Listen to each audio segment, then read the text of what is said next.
ഇങ്ങനൊരു combination repeated ആയിട്ട് urinary tract infection ഉള്ള ആളുകളിൽ ഈ പറയുന്ന ഒരു കോമ്പിനേഷൻ, അതായത് ഓൾറെഡി റിസർച്ചിൽ തന്നെ പറയുന്നു വെറും ആൻറ്റിബയോട്ടിക്, കാരണം ഈ ഈക്കോളൈ ബാക്ടീരിയ എന്ന് പറയുന്നത് ഇത് എപ്പോഴും ആൻറ്റിബയോട്ടിക്സിന് റെസിസ്റ്റൻറ്റ് ആയിക്കൊണ്ടിരിക്കുന്ന ഒരു കാര്യമാണ്. ആ ഡോസ് ഒന്നും മതിയാവാതെ പിന്നെയും ഇതിനകത്ത് മാറ്റങ്ങൾ വന്നുകൊണ്ടിരിക്കുകയാണ്. അങ്ങനെ വരുമ്പം പിന്നെയും നമ്മൾ ആൻറ്റിബയോട്ടിക് സപ്ലൈ ചെയ്തുകൊണ്ടിരുന്നാൽ മാത്രം ക്ലിയർ ആകത്തില്ല. ആകുന്ന കണ്ടീഷനുണ്ട്. ഇനി ആകാത്ത കണ്ടീഷനിൽ നമ്മൾ അതിനകത്ത് കുറച്ച് പുതിയ മെത്തഡുകളും കൂടെ അപ്ലൈ ചെയ്ത് കൊണ്ടുപോവുകയാണെന്നുണ്ടെങ്കിൽ റിപ്പീറ്റഡ് ആയിട്ട് വരുന്ന യൂറിനറി ട്രാക്ട് ഇൻഫെക്ഷൻ നമുക്ക് അവോയ്ഡ് ചെയ്യാൻ സാധിക്കും.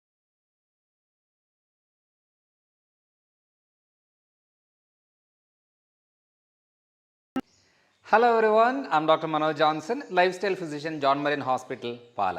നമ്മൾ യൂറിനറി ട്രാക്ട് ഇൻഫെക്ഷനുമായിട്ട് ബന്ധപ്പെട്ട് ഒത്തിരിയേറെ സമയത്ത് നമുക്ക് പല രീതിയിലുള്ള ട്രീറ്റ്മെൻറ്റ് എടുത്തിട്ടുണ്ട്, ആൻറ്റിബയോട്ടിക്സ് കഴിച്ചിട്ടുണ്ട്, പലതരം ട്രീറ്റ്മെൻറ്റ് മൊഡാലിറ്റീസ് നമ്മൾ ട്രൈ ചെയ്ത് നോക്കിയിട്ടുണ്ട്. എന്നാലും റിപ്പീറ്റഡ് ആയിട്ട് ഇങ്ങനെ യൂറിനറി ട്രാക്ട് ഇൻഫെക്ഷൻസ് ഉണ്ടാകുന്നു എന്നുണ്ടെങ്കിൽ അത് നമ്മൾ ഈ ഒരു രീതിയിൽ മാത്രം ട്രീറ്റ് ചെയ്താൽ പോരാ. അതുകൊണ്ട് ഇപ്പം എൻ്റെ റിസർച്ചിൻ്റെ ഭാഗമായിട്ടുള്ള സ്റ്റഡിയിൽ നമുക്കിത് മനസ്സിലായ കാര്യം എന്താണെന്ന് വെച്ചാൽ, ഒരു പല രീതിയിലുള്ള ബാക്ടീരിയൽ ഇൻഫെക്ഷൻസ് ഉണ്ടാകുന്നതിൻ്റെ ഭാഗമായിട്ട് നമുക്ക് യൂറിനറി ട്രാക്ട് ഇൻഫെക്ഷൻ ഉണ്ടാകും. അത് എന്താ പറയുക, ഈ ക്ലബ്സെല്ലയും അതേപോലെ ഈക്കോലൈ എന്ന് പറഞ്ഞാൽ പല ടൈപ്പ് ഉണ്ട്. പക്ഷേ അതൊരു 80% ഈക്കോലൈ ബാക്ടീരിയ ആണ് നമ്മുടെ ഒരു യൂറിനറി ട്രാക്ട് ഇൻഫെക്ഷൻ ഉണ്ടാക്കുന്നത്.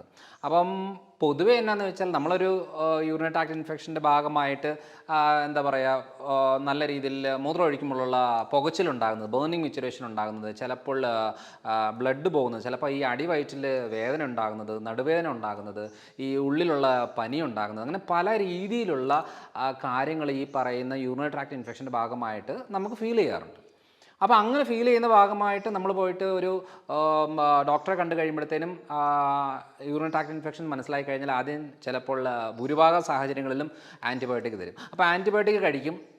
ആൻറ്റിബയോട്ടിക് കഴിച്ചേച്ചും ക്ലിയർ ആകുന്നില്ല. അങ്ങനെ പിന്നെ രണ്ടാമത് പോയിട്ട് ഇനിയും കൾച്ചർ ചെയ്ത് വീണ്ടും ഏത് ബാക്ടീരിയ എന്ന് കണ്ടുപിടിച്ച് അതിനുവേണ്ടി തന്നെയുള്ള കാര്യങ്ങളെല്ലാം ചെയ്തു വരുമ്പോഴത്തേനും ഈ പറയുന്ന ഈക്കോലൈ ബാക്ടീരിയയുടെ ഒക്കെ എന്താ പറയുക റെസിസ്റ്റൻസ്, ഇത് ആൻറ്റിബയോട്ടിക്കിനുള്ള ഒരു റെസിസ്റ്റൻസ് അവരുടെ സ്വന്തം സെല്ലിനുള്ളിൽ മാറ്റം വരികയും പിന്നെ നമ്മൾ പലത് ചെയ്താലും മാറ്റം വരാത്തൊരവസ്ഥ വരികയും ചെയ്യും. അതുകൊണ്ട് പിന്നെ റിപ്പീറ്റഡ് ആയിട്ട് വരുന്ന രീതികളുണ്ടാകും. അപ്പോൾ എന്തുകൊണ്ടാണ് ഇത് സത്യം പറഞ്ഞാൽ സ്ത്രീകൾക്ക് വളരെ കോമൺ ആയിട്ട് വരുന്നത് എന്നുള്ളതാണ്. കാരണം ഭൂരിഭാഗം നമ്മൾ എടുത്ത് നോക്കിക്കഴിഞ്ഞാൽ പുരുഷന്മാരെക്കാളും കൂടുതൽ സ്ത്രീകളിലാണ് ഇത് വളരെ കോമൺ ആയിട്ട് കണ്ടുവരുന്നത്.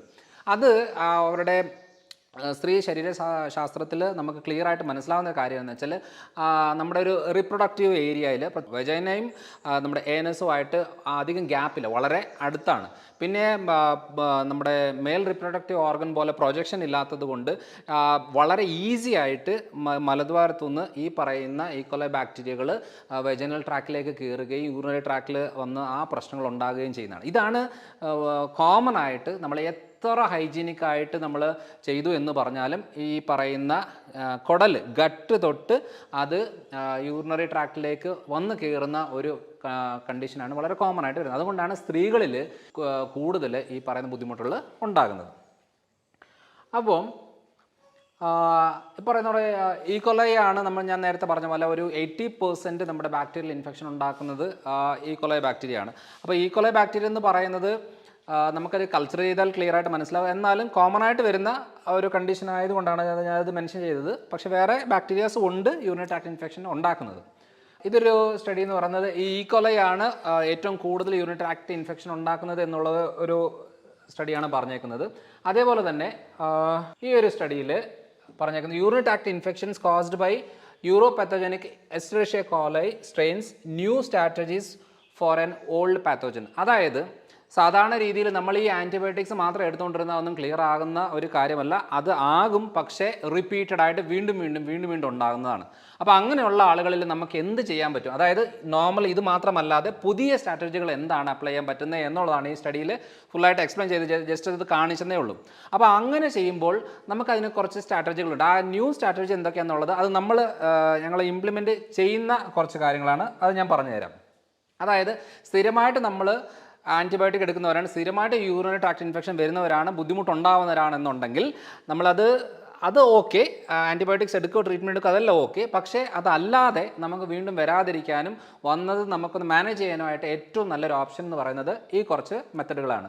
അതായത് നമ്മൾ പറഞ്ഞു ഗട്ട് എങ്ങനെയാണ് ഈക്കോലൈ പ്രശ്നങ്ങളുണ്ടാകുന്നത്. അതായത് ശരിക്കും പറഞ്ഞാൽ ഈ പറഞ്ഞ ഈക്കോലൈ ബാക്ടീരിയകൾ വരുന്നത് മലദ്വാരത്തിൽ നിന്ന് യൂറിനറി ട്രാക്റ്റിലേക്ക് കയറി വന്നിട്ടാണ് ആ പ്രശ്നങ്ങളുണ്ടാകുന്നത്. അപ്പം ഈ പറയുന്ന ഹെൽത്തി ആയിട്ടുള്ള ബാക്ടീരിയാസ് സപ്ലൈ ചെയ്യണം കുടലിലേക്ക്. എന്നിട്ട് കുടലിലെ ഹെൽത്ത് ക്ലിയർ ആക്കിയിട്ട് ഈ പറയുന്ന അൺഹെൽത്തി ബാക്ടീരിയകളെയൊക്കെ ക്ലിയർ ആക്കി കൊണ്ടുപോകേണ്ടതാണ്. എന്നിട്ട് പ്രീബയോട്ടിക്സ് എന്ന് പറയുന്നത് ഈ നമ്മൾ കുടലിലെ pH ലെവലൊക്കെ ഒന്ന് നോർമലാക്കി ഫംഗ്ഷനിങ് ആക്കി കൊണ്ടുവരുവാണെന്നുണ്ടെങ്കിൽ ഈ ചീത്ത ബാക്ടീരിയകളുടെ ഗ്രോത്ത് കുറയാൻ സാധ്യതയുണ്ട്. അതേപോലെ പുനർനവം എന്ന് പറഞ്ഞാൽ ഈ തഴുതാമ, അത് നമുക്ക് വേണമെന്നുണ്ടെങ്കിൽ തോരൻ അരച്ച് കഴിക്കാം, അല്ലെന്നുണ്ടെങ്കിൽ കുറച്ച് എടുത്ത് വെള്ളത്തിലിട്ടിട്ട് തിളപ്പിച്ച് കഴിക്കാം. ഇതും വളരെ നല്ല ആയിട്ട് നമുക്ക് ഈ പറയുന്ന ഈക്കോലൈ ബാക്ടീരിയയെ ക്ലിയർ ആക്കാനായിട്ട് ഹെൽപ്പ് ചെയ്യുന്നതാണ്.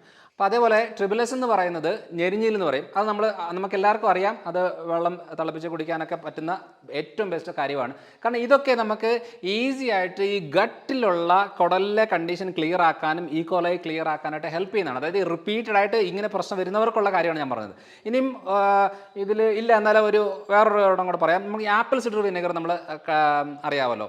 അപ്പോൾ ആപ്പിൾ സിഡർ വിനെഗർ എന്ന് പറയുന്നത് അത് നമ്മളൊരു ടീസ്പൂൺ എടുത്ത് ഒരു 1/4 ഗ്ലാസ് വെള്ളത്തിൽ ഒഴിച്ച ശേഷം ഭക്ഷണത്തിന് ഒരു 10-15 മിനിറ്റ് മുമ്പ് കുടിക്കുകയാണെന്നുണ്ടെങ്കിൽ ഇതും നമ്മുടെ കുടലിലെ കണ്ടീഷൻ ക്ലിയർ ആക്കാനായിട്ട് വളരെ ഹെൽപ്പ് ചെയ്യുന്നതാണ്. പക്ഷേ ഇത് കഴിക്കുന്നവർക്ക് ഈ ഹൈപ്പർ അസിഡിറ്റി വല്ലാതെ പുളിച്ച കെട്ടൽ പ്രശ്നമുള്ളവർക്ക് അത് പ്രശ്നം നല്ലതാണോന്നില്ല. പക്ഷേ അത് ചെക്ക് ചെയ്തതിന് ശേഷം മാത്രമേ എടുക്കാവുള്ളൂ. പക്ഷേ ഇങ്ങനൊരു കോമ്പിനേഷൻ റിപ്പീറ്റഡ് ആയിട്ട് യൂറിനറി ട്രാക്ട് ഇൻഫെക്ഷൻ ഉള്ള ആളുകളിൽ ഈ പറയുന്ന ഒരു കോമ്പിനേഷൻ, അതായത് ഓൾറെഡി റിസർച്ചിൽ തന്നെ പറയുന്നു വെറും ആൻറ്റിബയോട്ടിക്. കാരണം ഈ ഈക്കോലൈ ബാക്ടീരിയ എന്ന് പറയുന്നത് ഇത് എപ്പോഴും ആൻറ്റിബയോട്ടിക്സിന് റെസിസ്റ്റൻറ്റ് ആയിക്കൊണ്ടിരിക്കുന്ന ഒരു കാര്യമാണ്. ആ ഡോസ് ഒന്നും മതിയാവാതെ പിന്നെയും ഇതിനകത്ത് മാറ്റങ്ങൾ വന്നുകൊണ്ടിരിക്കുകയാണ്. അങ്ങനെ വരുമ്പം പിന്നെയും നമ്മൾ ആൻറ്റിബയോട്ടിക് സപ്ലൈ ചെയ്തുകൊണ്ടിരുന്നാൽ മാത്രം ക്ലിയർ ആകത്തില്ല. ആകുന്ന കണ്ടീഷനുണ്ട്. ഇനി ആകാത്ത കണ്ടീഷനിൽ നമ്മൾ അതിനകത്ത് കുറച്ച് പുതിയ മെത്തഡുകളും കൂടെ അപ്ലൈ ചെയ്ത് കൊണ്ടുപോകുകയാണെന്നുണ്ടെങ്കിൽ റിപ്പീറ്റഡ് ആയിട്ട് വരുന്ന യൂറിനറി ട്രാക്ട് ഇൻഫെക്ഷൻ നമുക്ക് അവോയ്ഡ് ചെയ്യാൻ സാധിക്കും. ഇങ്ങനത്തെ കുറച്ച് നാച്ചുറൽ മെത്തഡുകളാണ് നമ്മൾ ഇതിനകത്ത് പ്രോബയോട്ടിക് എന്താണ്, പ്രീബയോട്ടിക് എന്താണെന്നുള്ളത് ഞാൻ ഓൾറെഡി വീഡിയോകളിൽ പറഞ്ഞതുകൊണ്ട് ഞാനത് എക്സ്പ്ലെയിൻ ചെയ്തില്ല. പക്ഷേ ഈ പറയുന്ന കാര്യങ്ങൾ നമ്മളിത് ഉൾപ്പെടുത്തിക്കൊണ്ട് പോവുകയാണെന്നുണ്ടെങ്കിൽ നമുക്കിത് ഒരു പരിധിവരെ നമുക്ക് പ്രിവെൻറ്റ് ചെയ്യാനും വരാതിരിക്കാനും സാധിക്കും. അപ്പോൾ അടുത്തൊരു വീഡിയോ ആയിട്ട് വരാം.